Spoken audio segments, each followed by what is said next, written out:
तो इस चैप्टर में हमने पढ़ने हैं काइंड्स ऑफ बजट। ये बजट हमें कौन कौन से बनाने हैं, तो मैं आपको बता दूं कि हमें कौन कौन से बजट्स पढ़ने हैं। तो बजट्स को हम कई तरीके से डिफाइन कर सकते हैं। बजट को हम कई तरीके से डिफाइन कर सकते हैं। अगर हम कहें on the basis of function, तो हमारे पास दो तरह के बजट आते हैं। एक आते हैं फंक्शनल बजट्स और दूसरा आता है मास्टर बजट। फंक्शनल बजट का मतलब होता है कि आप अपने बिजनेस की किसी एक पर्टिकुलर एक्टिविटी का जब बजट बनाते हैं, that is called functional budget. तो budget related to one activity of the business, आप अपने बिजनेस की किसी एक पर्टिकुलर एक्टिविटी के बारे में जब बजट बनाएंगे तो हम उसे बोलेंगे फंक्शनल बजट। अब सर हमारे बिजनेस की एक्टिविटी क्या है, तो आपके बिजनेस की एक्टिविटी है सेल्स, तो आप सेल्स के लिए सेल्स का बजट बनाएंगे। आपकी बिजनेस की एक्टिविटी है प्रोडक्शन, प्रोडक्शन के लिए बजट बनाएंगे। आपकी एक्टिविटी हो सकती है परचेज, कंजम्पशन, तो जिस चीज की भी एक्टिविटी की आप प्लानिंग करना चाहते हैं उसका बजट बनाएंगे। तो एक पर्टिकुलर एस्पेक्ट का, एक पर्टिकुलर एक्टिविटी का जब हम बजट बनाते हैं then that is called functional budget. और जब हम सभी एक्टिविटीज टेकन टुगेदर इन सब का मिला करके बनाते हैं then it is called master budget. तो हम आपको सेल्स बजट भी सिखाएंगे और हम आपको मास्टर बजट भी सिखाएंगे, ठीक है सर। उसके बाद हमारे पास एक और टर्म आती है that is called fix budget और फ्लेक्सिबल बजट। हम आपके साथ एक और इंपॉर्टेंट चीज डिस्कस करेंगे, what is fix budget and flexible budget. तो on the basis of levels, तो इसमें हमारे पास दो तरह के बजट आते हैं, एक कहलाता है फिक्स्ड बजट और एक कहलाता है फ्लेक्सिबल बजट। और फिर तीसरा है, अगर हम बेसिस की बात करें कि पहले से आपके पास कुछ बेसिस उपलब्ध थे, तो इसमें हमारे पास आता है जीरो बेस बजट। पहले तो आप समझ लीजिए ये तो थ्योरेटिकल बात है, zero base budget. Zero base budget का मतलब है कि हमारे पास पहले से इस चीज का कोई बजट नहीं था, हमारे पास कोई बेसिस नहीं थे, हम फर्स्ट टाइम ये काम कर रहे हैं। अब मान लीजिए इंडिया में पहली बार आप सोलर एनर्जी का प्लांट लगा रहे हैं, आप इंडिया में मान लीजिए पहली बार मेट्रो बना रहे थे, तो आपको कैसा फील हो रहा था, तो आपको लिए बजट करना थोड़ा सा मुश्किल था क्योंकि पहले आपके पास लेवल नहीं था, ठीक है। अच्छा, हम पहले आपको बता दें, एक तो हम फंक्शनल बजट की बात करेंगे और फिक्स फ्लेक्सिबल बजट की बात करेंगे, ये हमारा प्रैक्टिकल एस्पेक्ट है। हमारे एग्जाम के पॉइंट ऑफ व्यू से सबसे ज्यादा क्वेश्चन जो हमें एग्जाम के पॉइंट ऑफ व्यू से आते हैं ना, वो हमें एग्जाम के पॉइंट ऑफ व्यू सबसे ज्यादा इंपॉर्टेंट होते हैं फ्लेक्सिबल बजट, ये मोस्ट इंपॉर्टेंट है, और दूसरे हमारे पास इंपॉर्टेंट हो जाते हैं फंक्शनल बजट्स। चलिए तो हम अपना काम स्टार्ट करते हैं with the help of functional budgets. हमने हेडिंग डाली सबसे पहले फंक्शनल बजट्स।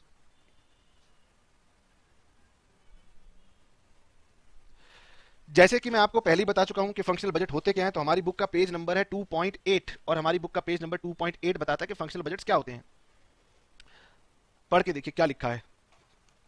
यहां लिखा है कि functional budget is one which relate to particular function of the business, जो किसी एक पर्टिकुलर बिजनेस फंक्शन के बारे में बात करे। एग्जाम्पल के तौर पे लिखा है sales budget, production budget, purchase budget etcetera.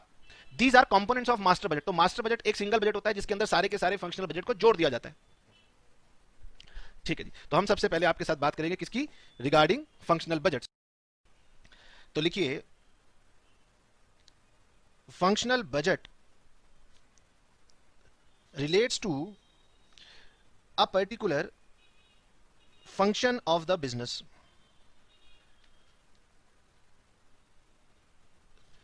और पर्टिकुलर फंक्शंस की अगर हम बात करें तो हमारे पास बुक ने पेज नंबर 2.9 पर पूरी की पूरी लिस्ट दी है कि मोस्टली हम ये सारे के सारे फंक्शनल बजट तैयार करते हैं। तो उन्होंने हमें 11 बजट दिए हैं।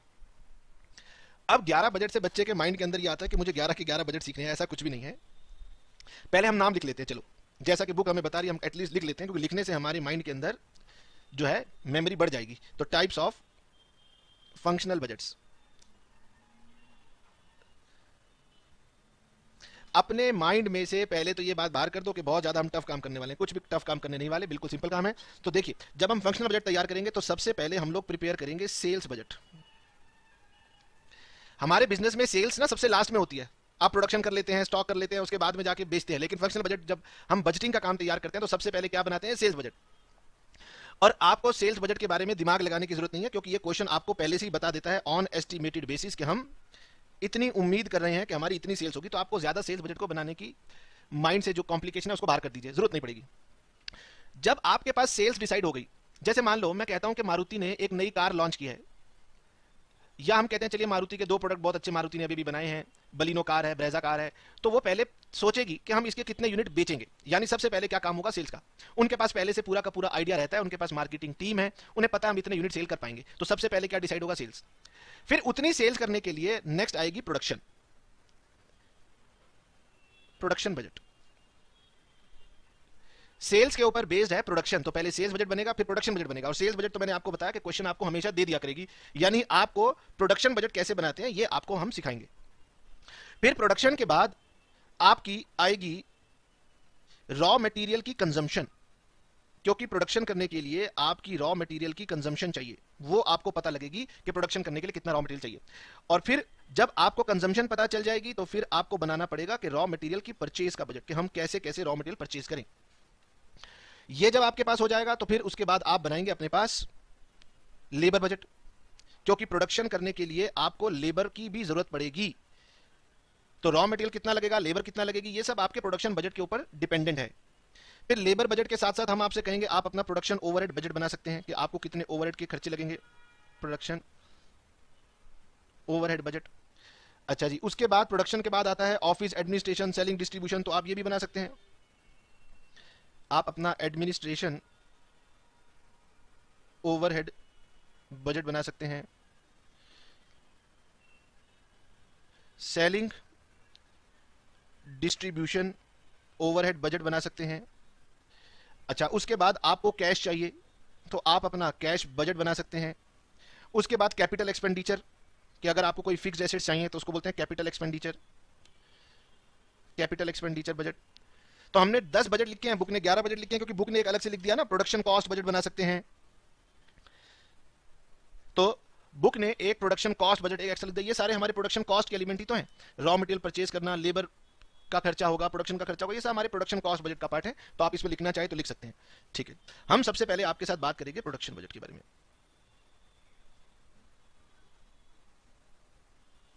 अगर हम प्रोडक्शन बजट के बारे में करें तो प्रोडक्शन बजट के लिए जो हमारा फॉर्मेट है वो बहुत सिंपल है। हमारा बजट डिपार्टमेंट कहता है कि देखो प्रोडक्शन कितनी की जाएगी, इसके लिए सबसे पहले तो हमें बताइए आपको सेल्स कितनी करनी है। तो सबसे पहले आपको क्या लेनी है, सबसे पहले आपको लेनी है एस्टिमेटेड सेल्स। अब मैं ये सिंगल कॉलम प्रिपेयर कर रहा हूं, बाकी क्वेश्चन के अंदर कितने कॉलम बनेंगे तो ये डिपेंड करता है कि क्वेश्चन के अंदर कैसे कैसे टाइम पीरियड दिया हुआ है। सपोज क्वेश्चन कहता है कि मुझे क्वार्टर वाइज पूरे साल की प्रोडक्शन बजट चाहिए, तो मैं 4 क्वार्टर बनाऊंगा, क्वार्टर 1, क्वार्टर 2, क्वार्टर 3, क्वार्टर 4। लेकिन यहां पर मैंने आपको एक ही बार ये फॉर्मेट बना दिया। क्वेश्चन का 6 मंथ का प्रोडक्शन बजट बनाओ तो फिर 6 कॉलम बना लेना। अभी मैं एक कॉलम से आपको बात समझा रहा हूं। सबसे पहले स्टार्टिंग होगी कि आपको सेल्स कितना करना है। क्यों? क्योंकि जितना सेल करोगे उतना प्रोडक्शन तो करोगे ना, तो यानी प्रोडक्शन बेस्ड है सेल्स के ऊपर, तो एस्टिमेटेड सेल्स। फिर हर एक दुकानदार या हर एक फैक्ट्री वाला उतना ही यूनिट नहीं बनाएगा जितना उसने बेचना है। उसे पता है कि मुझे कुछ एक्स्ट्रा भी बनाना है। ऐसे थोड़ी ना होता है कि आप शॉपकीपर के पास गए कि भैया मुझे नमकीन चाहिए, शॉपकीपर कहता है अच्छा जी रुको मैं नमकीन बनाना शुरू करता हूं। सर हम बर्थडे पार्टी का केक लेने गए, तो वो पहले से केक को बना के रखता है। यानी हर एक शॉपकीपर के पास जितनी भी सेल्स होनी है वो उससे ज्यादा प्रोडक्शन करता है, सो दैट उसे स्टॉक भी तो मेंटेन करना है। तो इसका मतलब प्रोडक्शन सेल्स के साथ साथ जो भी क्लोजिंग स्टॉक वो अपने पास रखना चाहता है, डिजायर्ड क्लोजिंग स्टॉक डिजायर्ड, ये आपको क्वेश्चन कहीं ना कहीं बता देगा कि हम इतना सेल करना चाहते हैं, इतना स्टॉक रखना चाहते हैं। नाउ आपके पास पहले से भी स्टॉक पड़ा हुआ होगा, तो जितना स्टॉक पड़ा हुआ है उतना प्रोडक्शन करने की जरूरत नहीं है, तो माइनस ओपनिंग स्टॉक।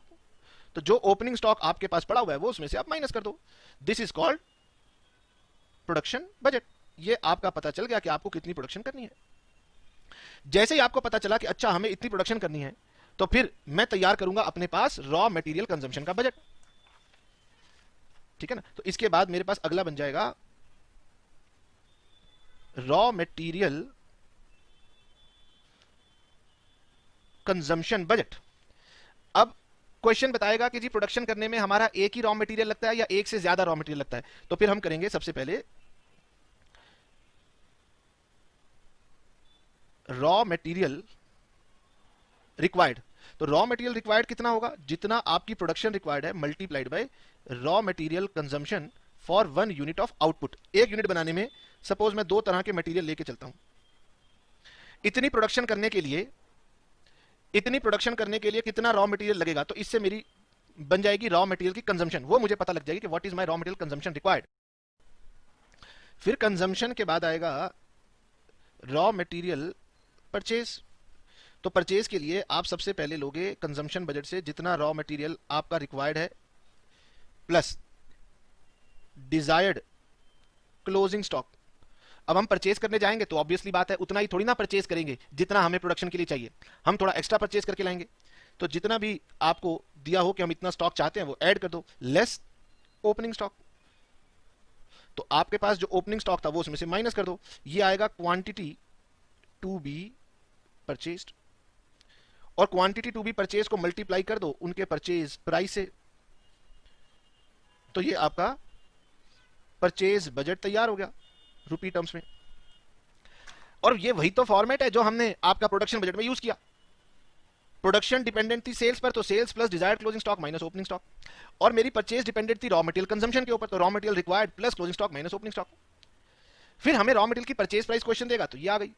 इसके बाद अगला आ जाएगा लेबर बजट, वो भी बहुत सिंपल है।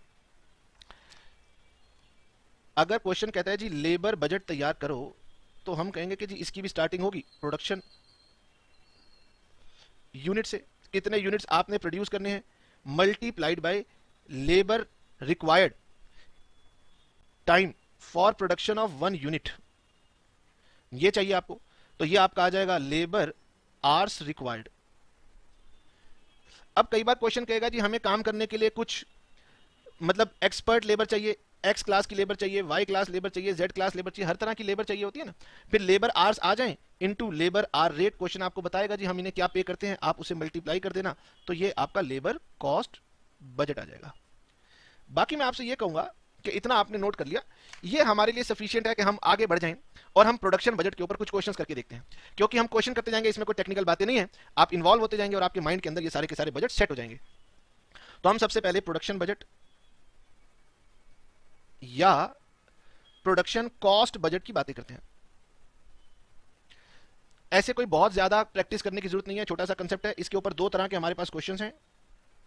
एक तो क्वेश्चन ऐसे हैं जो कि बहुत ही सिंपल हैं, पढ़ने के बाद बच्चा कहता है कि यार मैं इतना ग्रेजुएट होने वाला हूं, मेरे से इतने सिंपल क्वेश्चन पूछ लेते हो। और दूसरे कुछ टेक्निकल पॉइंट्स जिसके अंदर आ जाए, तो कुछ टेक्निकल क्वेश्चन है, इसे भी पढ़ने के बाद कहता है बच्चा कि इसमें सर क्या टेक्निकल बात है। खैर, मेरे पास जो बुक का एडिशन अवेलेबल है उसमें सिंपल इलस्ट्रेशन में मेरे पास दो इलस्ट्रेशन है, इलस्ट्रेशन नंबर 2.10 और इलस्ट्रेशन नंबर 2.11। ये तो दो इलस्ट्रेशन मैं आपको करवाऊंगा सो दैट आपके माइंड में फॉर्मेट सेट हो जाए। फिर हमारे पास कुछ टेक्निकल क्वेश्चन है, ये इलस्ट्रेशन नंबर 2.18 है और एक इलस्ट्रेशन नंबर 2.24 है जो कि हमारी उसकी बिल्कुल लास्ट इलस्ट्रेशन है। और यहां पर कंसेप्ट समझने के लिए हमारे पास अभी इलस्ट्रेशन नंबर 2.1 भी है, क्योंकि हमारी बुक जो स्टार्ट कर रही है वो सबसे पहले छोटे से प्रोडक्शन कॉस्ट बजट से स्टार्टिंग करना चाहती है। तो आइए हम आपके साथ पहले इलस्ट्रेशन नंबर 2.1 है, 2.2 है, ये डिस्कस कर ले। फिर आज की क्लास यही निकल जाएगी, फिर नेक्स्ट क्लासेस में हम आपके साथ इन सब की बातें भी करेंगे। चलिए सर, तो फिर क्यों ना शुरुआत की जाए बिना टाइम वेस्ट किए हुए। मैंने कहा चलिए जी, ये दोनों पेजेस मैंने अपने पास अभी अलग रख लिए कि चलो कभी कभी आप फॉर्मेट भूल जाओगे तो दिखा देंगे, क्योंकि अभी हमने क्वेश्चन ज्यादा किए नहीं है। तो सबसे पहले बात तो ये आती है कि सर हमें जरा आप क्वेश्चन तो पढ़ाएं। मैंने कहा रुकिए, हम आपको इलस्ट्रेशन नंबर 2.1 दिखाते हैं। This is illustration number 2.1। अभी हम इसको थोड़ा सा आपके लिए और ज्यादा क्लियर करने की कोशिश करेंगे। हाँ जी, क्वेश्चन थोड़ा सा बड़ा है लेकिन बहुत ही आसान है, छोटा सा क्वेश्चन है, बुक कह रही है हमारे एग्जाम में भी आया है। करने के बाद आप उछल जाओगे कि सर क्या इतने आसान क्वेश्चन आते हैं, हम ऐसी कॉलेज में घबरा रहे हैं मैनेजमेंट अकाउंटिंग के नाम से। पढ़िए, the following information has been made available from the records of Precision Tools Limited for the 6 month of December 2007 and sales of January 2018 in respect of product X। तो वो कह रहे हैं हम आपको 2017 के लास्ट के 6 मंथ्स और जनवरी 18 की डिटेल दे रहे हैं। तो जुलाई, अगस्त, सितंबर, अक्टूबर, नवंबर, दिसंबर, जनवरी, यूनिट्स टू बी सोल्ड, इसका मतलब आपको सेल्स बता दी। मैं फॉर्मेट में भी आपसे कह रहा था कि वो आपको सबसे पहले सेल्स बता देंगे, तो उन्होंने आपको सेल्स बता दी। फिर वो कह रहे हैं there will be no work in progress at the end of the month. अब आपने कॉस्टिंग पढ़ी है, आपको पता है कि 3 तरह की स्टेजेस होती है, raw material, WIP, finish goods. ये जो डब्ल्यूआईपी कैटेगरी है ना, थोड़ी सी कॉम्प्लिकेटेड होती है। आपको याद होगा आपने प्रोसेस कॉस्टिंग पढ़ी थी, डब्ल्यूआईपी के लिए आपने वैल्यूएशन की थी, थोड़ा सा कॉम्प्लिकेटेड होता है। और वो कहते हैं कि बच्चों को क्या तंग करना, डब्ल्यूआईपी को बाहर कर दो। हर क्वेश्चन में कह देंगे कि there will be no WIP. हम कहेंगे सर हम तैयार हैं, लेकिन यूनिवर्सिटी के प्रोफेसर कहेंगे नहीं हम तैयार नहीं है, छोड़ दो, डब्ल्यूआईपी की बात मत करो। हम कह रहे क्या दिक्कत है, फ्री के नंबर है, ले लो। Finished units equal to half the sales of next month will be in stock at the end of every month. अचानक सर में खुजली होने लगी, ये क्या दिया है? ये दिया है डिजायर्ड क्लोजिंग स्टॉक, और नहीं तो क्या सर, हम तो पहले से ही कह रहे थे अगले महीने का स्टॉक, जो अगले महीने आपको स्टॉक चाहिए वो आपको दिया हुआ है, तो it is called desired closing stock आपको दिया हुआ है कि आपको नेक्स्ट मंथ का हाफ इसका मतलब जुलाई की यूनिट्स है 1100, अगस्त की यूनिट है 1100, तो जुलाई के एंड में अगस्त की प्रोडक्शन का 50%, सिमिलरली अगस्त में सितंबर का 50%, सितंबर में अक्टूबर का 50%, यानी कि वो आपको क्लोजिंग स्टॉक के बारे में बता रहा है। ठीक है, अब सर क्लोजिंग के बारे में बता रहा है तो ओपनिंग के बारे में भी बताएगा। वो कह रहा है अरे भाई, जो नेक्स्ट मंथ, जो फर्स्ट मंथ का क्लोजिंग होता है वो नेक्स्ट मंथ का ओपनिंग हो जाता है, तो मेरे से दो दो बार थोड़ी ना पूछोगे कि क्लोजिंग की भी लाइन बताओ, ओपनिंग की भी बताओ। कह रहा है मैंने क्लोजिंग बता दिया, वही तो नेक्स्ट मंथ का ओपनिंग बनेगा, तो यानी ओपनिंग और क्लोजिंग दोनों उसने आपको बता दिए। हाँ, आपको अंडरस्टैंड करने में थोड़ा समय चाहिए क्योंकि आप पहला ही क्वेश्चन पढ़ रहे हो। This is both information are given, closing stock, opening stock. Budgeted production and production cost are as follows. वो पूरे साल की प्रोडक्शन बता रहा है कि हम 22,000 यूनिट्स बनाएंगे, डायरेक्ट मटेरियल हमारा 10 रुपए का है, वेजेस 4 रुपए की, और total factory overheads apportion to production 88,000। देखिए, अगर मेरे फिक्स कॉस्ट पूरे साल के दिए हुए हैं तो बजट मेरे से 6 मंथ का मांगा गया, यानी मुझे इन खर्चों को हाफ करना है। ठीक है, इसलिए वो पूरी पूरी बात नहीं बता रहा, वो कह रहा है हम आपको पूरे फिक्स कॉस्ट बता रहे हैं ईयर के, आप उसे हाफ कर लीजिएगा। ठीक है, अच्छा, उसके बाद लिखा है you are required to prepare production budget and summarise production cost budget. तो हमने लिस्ट में प्रोडक्शन कॉस्ट लिखा नहीं था, तो प्रोडक्शन कॉस्ट की भी बात आ गई। चलिए प्रोडक्शन कॉस्ट बजट भी हम इसके अंदर बना लेंगे। चलिए शुरू करें। बच्चा कह रहा है कि सर अगर आप चाहो तो हम बना सकते हैं, मतलब इतना आसान है, बच्चा कह रहा है हम भी बना सकते हैं, लेकिन मैंने कहा कि कोई बात नहीं, मेरी आदत है आसान क्वेश्चन में क्लास में बनाना चाहता हूं और मुश्किल क्वेश्चन आपको होमवर्क में देना चाहता हूं। अब बच्चे कह रहे हैं कि सर आप होमवर्क देते नहीं, क्योंकि कोई क्वेश्चन मुश्किल मुझे मिलता ही नहीं है, सारे के सारे आसान है, हम क्लास में कर लेते हैं। तो चलिए मेरे साथ साथ हम लोग डिस्कस करने जा रहे हैं इलस्ट्रेशन नंबर 2.1। बुक है मेरे पास MN अरोड़ा, और हमारी बुक का ये पेज नंबर चल रहा है 2.10, और हम सबसे पहले बनाने वाले हैं आपके साथ प्रोडक्शन बजट। जहां तक फॉर्मेट की बात है तो कुछ घबराने वाली बात नहीं है। सबसे पहले हम लोग बनाएंगे एक तो कॉलम पर्टिकुलर्स का, और उसके बाद हमें 2017 के 6 मंथ का बजट तैयार करना है। तो इसका मतलब हमें 6 कॉलम्स तैयार करने हैं, जुलाई, अगस्त, सितंबर, अक्टूबर, नवंबर, दिसंबर। जगह बच जाए तो टोटल कॉलम आप बनाना चाहें तो आप बना सकते हैं, जगह तो सर बच रही है, बनाना चाहें तो टोटल का कॉलम भी बना लें। अब ये थोड़ी स्पेस मैनेजमेंट करनी पड़ेगी क्योंकि हमसे 6 मंथ का बजट मांगा गया है। अच्छा, जब भी हम प्रोडक्शन बजट की बात करते हैं तो यहां पर कोई भी बजट बनाएंगे तो पीरियड लिखेंगे, for the period July to December 2017। अब आप अपने एडिशन के अकॉर्डिंगली इसको चेक कर लीजिएगा, आपके पास नई पुरानी बुक हो सकती है।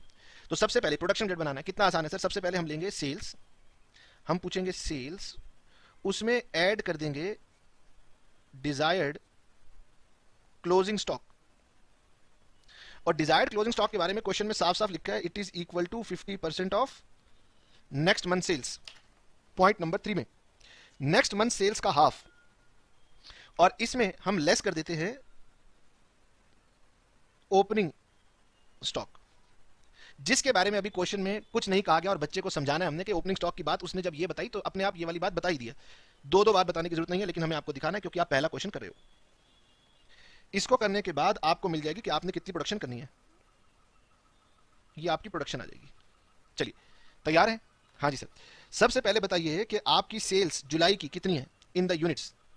1100, अगस्त 1100, सितंबर 1700, अक्टूबर 1900, नवंबर 2500, दिसंबर 2300। जनवरी आपका बजट पीरियड नहीं है, इसलिए जनवरी की बात आपको करने की जरूरत नहीं है। सवाल ये उठता है कि सर अगर जनवरी का मुझे बजट तैयार नहीं करना था तो फिर मुझे जनवरी की इंफॉर्मेशन क्यों दी। अरे मैं कह रहा हूं कहीं ना कहीं जरूरत पड़ रही होगी ना, आपको पता लग जाएगा कहां जरूरत पड़ रही थी। कोई कैलकुलेशन के लिए मुझे जनवरी की जरूरत पड़ने वाली है, कुछ बच्चों को तो दिख गया है। चलिए कोई बात नहीं, मैंने कहा ये डिजायर्ड क्लोजिंग स्टॉक, वो कहता है 50% ऑफ नेक्स्ट मंथ सेल। चलिए जी, तो जुलाई में अगस्त का 50%, ये मेरे हिसाब से तो वर्बली कैलकुलेट करने से आ गया 550। अगस्त में सितंबर का 50%, ये हो गया 850। सितंबर में अक्टूबर का 50%, 950। अक्टूबर में नवंबर की सेल का 50%, 1250। नवंबर में दिसंबर की सेल का 50%, 1150। दिसंबर में जनवरी की सेल का 50%, इसीलिए आपको जनवरी की इंफॉर्मेशन दी गई थी। अब आपको यह समझना है कि जो मैंने आगे लिखा था ना सिंपल क्वेश्चन, टेक्निकल क्वेश्चन, तो सिंपल क्वेश्चन के से मेरा मतलब यह है कि जब आपको जनवरी की सेल देगा तो क्वेश्चन सिंपल है, और अगर यहां पर वो जनवरी की सेल्स नहीं देता तो क्वेश्चन थोड़ा सा टेक्निकल हो जाता। बस अब क्योंकि जनवरी की सेल्स हमें गिवन है तो ये हमारा सिंपल क्वेश्चन हो गया। जनवरी की सेल्स है 2000 यूनिट्स, तो दिसंबर का क्लोजिंग स्टॉक होगा 50% ऑफ सेल्स ऑफ जनवरी। ठीक है। नाउ अब आ गया ओपनिंग स्टॉक। ठीक है, चलिए जी बेटे, अगर मैं अगस्त के लिए बात करूं तो जो जुलाई का क्लोजिंग स्टॉक था, क्या मैं वो कह सकता हूं कि वो अगस्त में ओपनिंग स्टॉक होगा? पिछले पीरियड का क्लोजिंग स्टॉक नेक्स्ट पीरियड का ओपनिंग स्टॉक होता है। सर ये तो बात, इसमें तो बताने वाली बात नहीं है, फटाफट लिख दो आप, बस टाइम मत वेस्ट करो। लो मैंने लिख दिया। अब यहां से क्या मैं ये कह सकता हूं कि जो ओपनिंग स्टॉक होता है वो करंट मंथ का 50% है? अब बच्चा कह रहा है सर ये क्या बात हुई, मैंने कहा लो आप चेक कर लो। अगर पिछले मंथ के क्लोजिंग स्टॉक को आप कह रहे हो कि नेक्स्ट मंथ के स्टॉक का 50%, और वही क्लोजिंग स्टॉक अगले मंथ का ओपनिंग स्टॉक बन रहा है, यानी कि ये क्लोजिंग स्टॉक अगले मंथ का ओपनिंग स्टॉक, ये क्लोजिंग स्टॉक इसकी सेल का 50%, तो ये क्लोजिंग स्टॉक भी तो सेल का 50% ही होगा। हाँ कमाल की बात हो गई, ये तो आपको समझा रहा था कि बेटे वो जब क्लोजिंग स्टॉक बता रहा था तो उसने आपको ओपनिंग स्टॉक का हिंट कर दिया था, बस हमें थोड़ा सा समझने में समय चाहिए था, क्योंकि अभी हमने पहली पहली बार एक्सपोजर लिया था। इसका मतलब आप यहां पे लिख सकते हो कि अगर closing stock 50% of sale of next month है तो ओपनिंग स्टॉक का मतलब हो गया 50% of sales of current month. लेकिन बच्चा कह रहा है सर मैं आपकी बात इतनी जल्दी नहीं मानूंगा। मैंने कहा मत मानो, कोई बात नहीं। क्या अगस्त का क्लोजिंग स्टॉक सितंबर का ओपनिंग होगा? हाँ ये बात सर मैं मान जाऊंगा। तो मैंने कहा चेक करते हैं, क्या ये सितंबर की सेल का 50% है? हाँ सर। अरे जब ये 50 था तो ये भी तो 50 होगा, तो बात कैसे नहीं मानोगे आप? ये माननी पड़ेगी ना, तभी आपकी ये वाली इंफॉर्मेशन आएगी। इस इंफॉर्मेशन के लिए आपको बता रहा हूं, नहीं तो पुराना क्लोजिंग स्टॉक अगले महीने का ओपनिंग स्टॉक बन जाएगा। अब सितंबर का क्लोजिंग स्टॉक अक्टूबर का ओपनिंग, और वो करंट मंथ की सेल का 50% है। अक्टूबर का क्लोजिंग नवंबर का ओपनिंग, नवंबर का क्लोजिंग दिसंबर का ओपनिंग। तो आपको ये वाली इंफॉर्मेशन कंप्यूट करने के लिए इस रूल को समझना था। तो इसका मतलब ये हो जाएगा 550, दैट इज 50% ऑफ 1100। और ये 1100 एग्जाम में मत बना देना, ये सिर्फ आपके लिए मैंने बना दी ताकि आप, बच्चे तो बच्चे होते हैं ना सर बेकार की बातें करते हो, आगे चलो, लीजिए आगे चलते हैं। अब आगे चलने के लिए मेरा कैलकुलेटर ना जाने कहां गया, चलो। तो 1100 में 550 प्लस किया, 550 ही माइनस किया, तो ये आ गया 1100। 1100 में 850 प्लस किया, 550 माइनस किया, तो ये आ गया 1400। 1700 में 950 प्लस 850 माइनस 1800। 1250 प्लस 950 माइनस 300 और प्लस कर दो। 2500 में 1150 प्लस 1250 माइनस, तो 100 और कम कर दो, 2400। 2300 में प्लस 1000 माइनस 1150, तो ये हो गया 2150। अब टोटल के लिए तो मुझे कैलकुलेटर लाना ही पड़ेगा, 2 मिनट का समय दीजिए, मैं अपना कैलकुलेटर ढूंढ के आता हूँ। मिल गया जी कैलकुलेटर। कह रहा है कि सर आपने मुझे बुलाया नहीं, मैं तो पास में ही था। मैंने कहा चलिए, तो पहले सेल्स का टोटल देखते हैं। 1100 प्लस 1100 प्लस 1700 प्लस 1900 2500 और 2300, ये हो गया टोटल 10,600 यूनिट्स। क्लोजिंग स्टॉक, सारे मंथ का क्लोजिंग स्टॉक ऐड किया, 550 प्लस 850 प्लस 950 प्लस 1250 प्लस 1150 और प्लस 1000, 5750। सर इसे ऐड करने की जरूरत थी, मैंने कहा थी या नहीं थी, आप लिख लो अभी। 550 plus 550 plus 850 plus 950 plus 1250 plus 1150, 5300। और 10,600 प्लस 5750 माइनस 5300, ये आ गया 11,050। ये हमारा टोटल का कॉलम था, हमें इसकी जरूरत नहीं थी बट हमने फिर भी बना दिया। नाउ नाउ अब आएगा मेरे पास, क्योंकि मुझे ये तो दिया नहीं है कि मुझे प्रोडक्शन करने में कितना रॉ मटेरियल चाहिए, उसका परचेज प्राइस क्या है, तो मुझे सिंपल जो इन्फॉर्मेशन दी है उसके बेसिस पर मैं बना दूंगा प्रोडक्शन कॉस्ट बजट। अब प्रोडक्शन कॉस्ट बजट के अंदर एक तो मेरा लगेगा रॉ मटेरियल, और दूसरा मेरा लगेगा डायरेक्ट वेजेस, तीसरा मेरा लगेगा वेरिएबल ओवरहेड्स, और फिर चौथा मेरा लगेगा फिक्स्ड ओवरहेड, जो कि मैंने एक लाइन छोड़ के लिखा। रॉ मटेरियल के बारे में हमें पॉइंट नंबर 4 में बताया गया है कि रॉ मटेरियल आपका आता है 10 रुपए का, 10 रुपीज। वेजेस है हमारी 4 रुपीज की। वेरिएबल ओवरहेड के बारे में क्वेश्चन शर्मा आ गया, कह रहा है मैं देना नहीं चाहता। और फैक्ट्री ओवरहेड्स के बारे में हमें दिया हुआ है कि it is 88,000 per annum, 88,000 per annum. ठीक है, इसका मतलब आपका रॉ मटेरियल लगेगा यहां पर जुलाई में 11,000, अगस्त में 14,000, 18,000, 22,000, 24,000, 21,500, और टोटल लगेगा 1,10,500। और डायरेक्ट वेजेस की बात करें तो ये आपकी लगेंगी 4,400, 5,600, 7,200, 8,800, और 2,400 इंटू 4 9,600, 2,150 इंटू 4 8,600, और टोटलिटी में बात करें तो 11,050 इंटू 4 44,200। अब बुक ने कंबाइंड बना दिया तो क्या हो गया, मैंने थोड़ा सा एक्स्ट्रा काम कर दिया ताकि आप जब एक्स्ट्रा देखो तो घबराओ नहीं, और कोई बात नहीं है, ये हमें दी नहीं है। तो ये हमारा हो गया सर 15,400, 19,600, 25,200, 30,800, जल्दी जल्दी बोलो, 33,600, और ये हो गया सर 11, 30,100, और ये हो गया sir 700, 4 and 1 5, 154, 700। Now fixed overheads per annum है और हमारा बजट पीरियड 6 मंथ्स का है। क्योंकि हमारा बजट पीरियड 6 मंथ है और फिक्स्ड ओवरहेड को हम कभी भी इनके बीच में सेपरेटली नहीं डालते, फिक्स्ड ओवरहेड को हमेशा हम टोटल में ही माइनस करते हैं। तो ये हमारे हो जाएंगे 44,000। फिक्स्ड ओवरहेड को कभी भी आप पीरियड वाइज मत बांटना, वो सीधा फिक्स्ड है, वो सीधा यहां डाल देना। तो ये हो गया 1,98,700 रुपीज। कंप्लीट, आसान था, ठीक है सर, ये हमारा हो गया। अब हम नेक्स्ट इलस्ट्रेशन की तरफ बढ़ते हैं और नेक्स्ट इलस्ट्रेशन में हम परचेज से रिलेटेड भी बातें कर लेंगे। आइए जी मेरे साथ साथ इलस्ट्रेशन नंबर 2.2 रीड करते हैं, छोटा सा फटाफट बन जाएगा। फिर उसके बाद नेक्स्ट क्लास में हम प्रोडक्शन रिलेटेड कुछ क्वेश्चंस करेंगे। इतने में तो आज बच्चे थक गए होंगे ना, नहीं थके, वेरी वेरी गुड। पढ़िए, the sales manager of Mahindra and company limited reports that next year he expects to sell 50,000 units of a certain product. देखो फंक्शनल बजट की स्टार्टिंग सेल से होगी और सेल्स आपको दे रखी है, बार बार कहा था कि वो दे ही रखी होगी, और पूरे साल की एक ही साथ दे रखी है, मंथली नहीं दे रखी। The production manager consults store keeper and casts his figure as follows. Two kinds of raw material A and B are required for manufacturing the product. दो तरह के रॉ मटेरियल चाहिए, ए और B. Each unit of the product, product मतलब finish goods, production के लिए requires 2 kg of material A, 3 kg of material B. इससे आपकी मटेरियल की कंजम्पशन निकलेगी, ठीक है। The estimated opening balances at the beginning are, ये फिनिश गुड्स का ओपनिंग स्टॉक है, ये रॉ मटेरियल का ओपनिंग स्टॉक है, ये रॉ मटेरियल बी का ओपनिंग स्टॉक है। And desirable closing balances at the end of next year, finish products का ये है, ए का ये और बी का ये। Draw material purchase budget for the next year. तो मटेरियल परचेज बजट तो स्टार्टिंग फिर भी प्रोडक्शन बजट से होगी, पहले सेल्स, फिर प्रोडक्शन, फिर रॉ मटेरियल कंजम्पशन, फिर रॉ मटेरियल परचेज, तब जाके आपका परचेज बजट बनेगा। बोलिए, कर सकते हैं? बच्चे कह रहे हैं कि सर बिल्कुल कर सकते हैं। मैंने कहा तो आइए फटाफट करके इसे खत्म कर देते हैं। वैसे तो आप सीख गए हैं, आज का हमारा काम खत्म हो गया, बस नेक्स्ट क्लास में आपको प्रैक्टिस करा के हम ये वाला बजट का काम कंप्लीट कर देंगे। Illustration number 2.2,